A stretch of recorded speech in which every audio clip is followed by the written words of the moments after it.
Olá pessoal, bem-vindo a mais um Descomplicado Entrevista.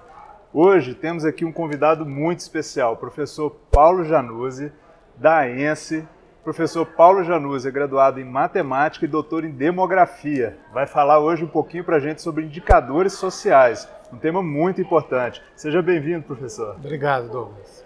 Bom, professor, explica para a gente, para começar a conversa, o que seria um indicador, o que é um índice, qual que é a diferença entre essas duas coisas, para ficar bem claro para o nosso público sobre o que a gente vai falar aqui. Olha, um indicador é uma informação, em geral quantitativa, que diz respeito a algum aspecto da realidade social ou algum aspecto relativo a algum programa, né, que se refira a alguma questão social. Então, quando a gente fala taxa de mortalidade infantil, a gente está dizendo que é um indicador usado para dimensionar o risco de mortalidade ou o contrário, né? O grau de salubridade e saúde que crianças muito pequenas vivenciam, né, na sua moradia, na sua habitação, enfim, no seu contexto socioeconômico. E o índice é, vamos dizer assim, uma medida adimensional, né? Um índice de preços. O índice de preços é uma média ponderada de uma série de variações de preços, né, coletados em vários estabelecimentos. Então eu diria assim que a diferença básica entre um indicador e um índice é que o indicador, em geral, tem uma escala de medida, tá certo? E um índice, ele não tem exatamente uma escala de medida, ele é, em geral, uma composição de outras medidas. Muito bom. Então, assim, explica então um pouco para a gente sobre os indicadores sociais. Qual que é a importância de se ter bons indicadores sociais? Olha, a importância de ter bons indicadores sociais é porque a gente precisa de medidas que avaliem a mudança, né, da realidade social. Então, é muito importante que a gente tenha um conjunto amplo de informações que permitam construir assim, um mosaico de fotografias dessa realidade para perceber o quanto a realidade está sendo impactada ou não está sendo impactada pelas políticas de saúde, pelas políticas educacionais ou pela mudança de comportamento, né, dos próprios indivíduos. Então, eu acho que nesse sentido o Brasil fez um avanço muito importante já nos últimos 20, 30 anos, exatamente porque é o momento em que a gente tem a implantação de várias políticas públicas, né, desde a Constituição de 88, e o IBGE e várias outras instituições, como o INEP, como o DataSUS, como o Ministério do Trabalho, como o Ministério da Previdência, produziram informações, indicadores que nos permitem avaliar essa mudança, né, na realidade social e econômica do Brasil e do brasileiro. Muito interessante. E estes indicadores, né, eles são só para os grandes especialistas no assunto ou você encontra isso de forma fácil, simples na internet, para o público em geral, para a mídia?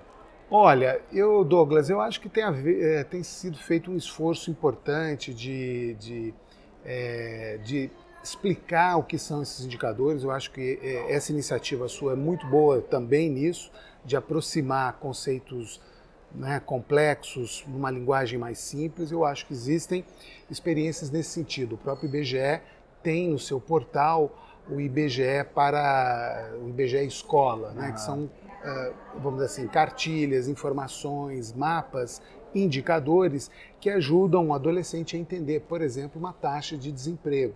O que é uma taxa de desemprego? Ou seja, o que é um índice de preços?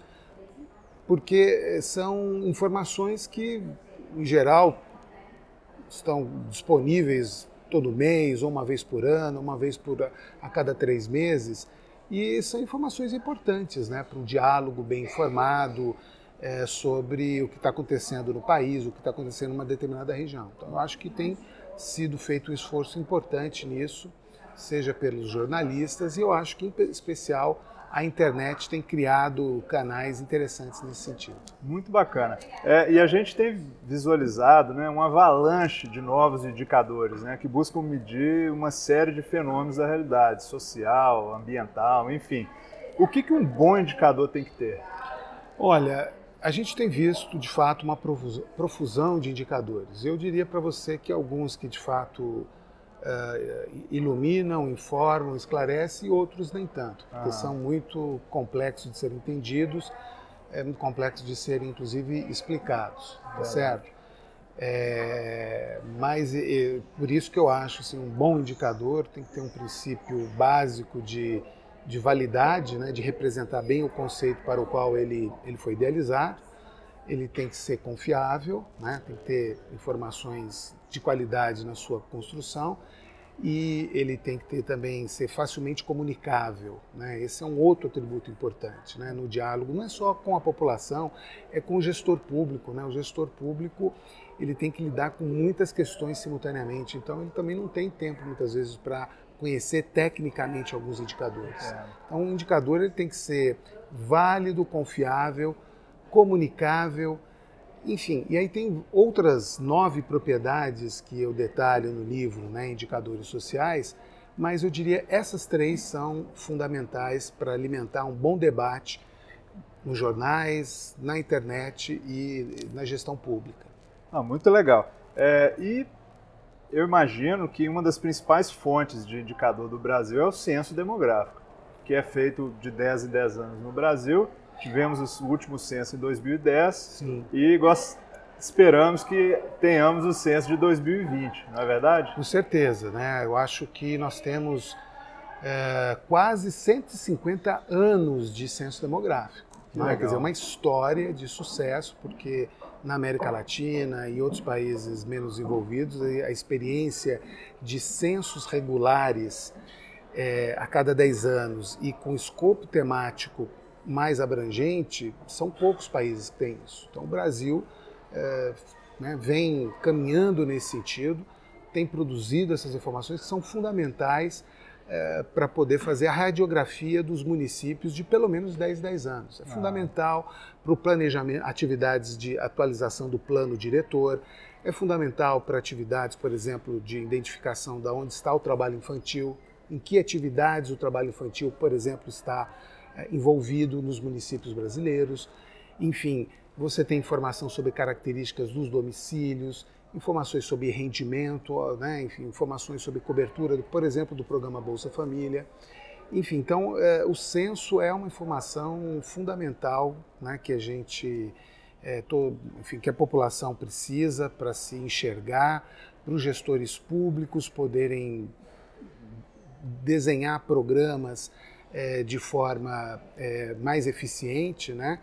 E certamente para a sociedade como um todo. Quer dizer, o custo de um censo é elevado, tá certo? É um preço bastante elevado, o valor, mas ele se paga se você considerar que nós temos mais de 200 milhões de brasileiros durante 10 anos. Se você fizer a conta, você vai ver que o custo de levantamento por habitante ao longo de 10 anos é um custo muito baixo. Até porque aumenta muito a eficiência das políticas públicas e o gasto público é otimizado. Né? Você consegue definir, por exemplo, o déficit habitacional, você consegue identificar qual é a demanda por esgotamento sanitário, né?